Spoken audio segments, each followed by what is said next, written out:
আসসালামু আলাইকুম, সবাইকে ওয়েলকাম জানাচ্ছি কেতিশা ব্লগসে। আশা করি যে যেখান থেকে আমার ব্লগ দেখছেন সবাই অনেক ভালো আছেন। তো আজকে আমরা আসলে বাবুর টিকার ডেট ছিল, তো এই জন্য বাবুর যে ড্রেসগুলো পরে যাবে ওগুলো রেডি করছিলাম। আজকে নব্য সেই ডেটটা ছিল গত মাসের জানুয়ারির 28 তারিখ, এখন থেকে আরও 3-4 দিন আগে, মানে আগের ভিডিও এটা। তো এই তো বাবুর জন্য এই জুতা ড্রেস এগুলো সব রেডি করে ওকে রেডি করে ফেলেছিলাম, যেহেতু সকাল সকাল আমাদের বের হয়ে যেতে হবে। 9টার মধ্যে বের হয়ে গিয়েছি। তো বাবুর টিকা শেষ করে এটার পাশেই বেশ ট্রান্সটাকের অনেক বড় একটা শোরুম ছিল, তো সেখানে আমরা গেলাম। যেহেতু আমরা কিছুদিন ধরে ভাবছিলাম যে মানে কিছু ফার্নিচার আমরা, মানে ফার্নিচার না আসলে আমাদের ফ্রিজ আর এসিটা চেঞ্জ করব, তো ওই কারণে ওদের অফার আছে কিনা দেখার জন্য। আর এর আগে তো আসলে এই শোরুমটা থেকে আমরা আমাদের বাসার যত ইলেকট্রনিক জিনিসগুলো আছে সব এখান থেকে কিনেছি। আমাদের এর আগে মানে এসি বা ওয়াশিং মেশিন যা যা ছিল সব ওদের এখান থেকে, বা কিছুদিন আগে আমি যে ডিপটা নিয়েছি সেটাও এই দোকান থেকে। কারণ এখানে ওরা একদম অথেন্টিক একটা, মানে ওদের শোরুম এটা। আর সব কিছুতে যতটুকু সম্ভব ওরা ডিসকাউন্ট দেওয়া মানে ট্রাই করে। আর সবচেয়ে বড় কথা হচ্ছে কোনো প্রবলেম হলে না, এর আগে একবার আমার যে ওয়াশিং মেশিন ছিল তো সেটাতে মানে সমস্যা হওয়ার পরে ওরা মানে আমাদের ওয়ারেন্টি ছিল 2 ইয়ার্সের।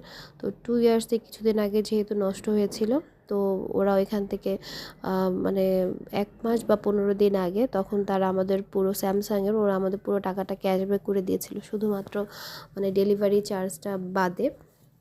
তো এই জন্য আসলে ওদের এখান থেকে আমরা প্রোডাক্ট নিই।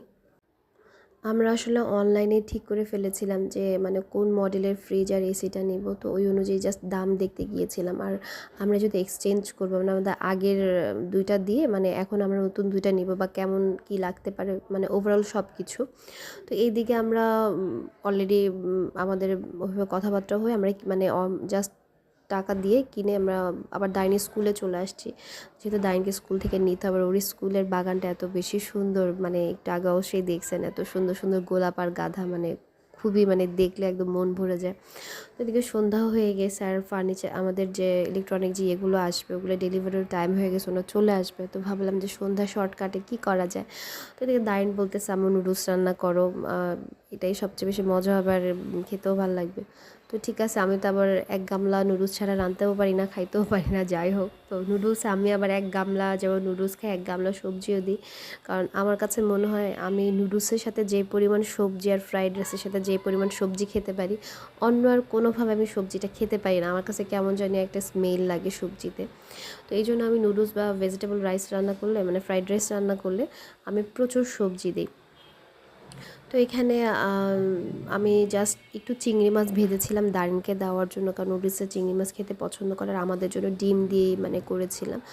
তো এদিকে আমি সবজিগুলো কাঁচা কাঁচাই রেখেছি, মানে সবুজ গ্রিন যেন থাকে। আর টমেটো দিয়েছিলাম দেখে এটা লাল লাল হয়ে গেছিলো। তো সবজিগুলো যখন হালকা হাফ বয়েল হয়েছে তখন নুডলসটা দিয়ে স্বাদে ম্যাজিক আর ধনেপাতা দিয়ে মানে নামে ফুলসে, আর তেমন কিছু দিইনি। আর দারিনের জন্য আলাদা চিজ আর চিংড়ি দিয়ে দিয়েছিলাম ওই প্লেটার মধ্যে।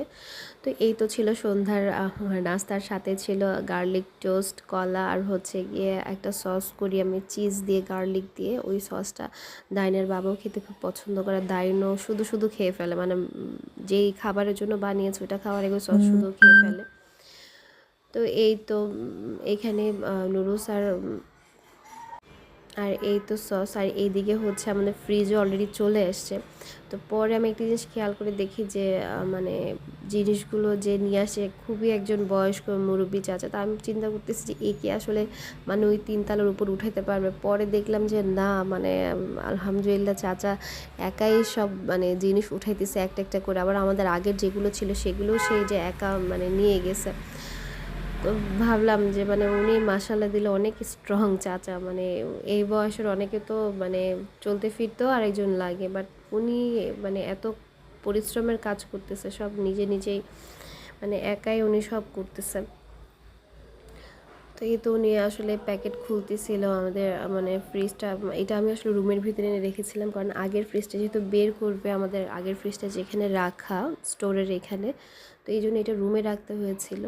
আর এই তো আগের ফ্রিজটা ছিল আমাদের সাদা, আর এটা হচ্ছে ব্ল্যাক। তবে আগের ফ্রিজটা যখন নিয়ে যেতেছে আমার এত বেশি খারাপ লাগতেছিল, মানে আমার বিয়ের পর থেকে আমি ওই ফ্রিজটাই ব্যবহার করতেছিলাম। এটা আমার শাশুড়ির ফ্রিজ, মানে অনেক আগের, এই মানে অনেক বছর হয়েছে, আমি ঠিক বলতে পারবো না, বাট 20-30 বছর তো হবে, এই টাইপেরই হবে। মানে তার মানে ফ্রিজটার সাথে আসলে আমাদের ফ্যামিলির সবারই অনেক মেমোরিজ আছে।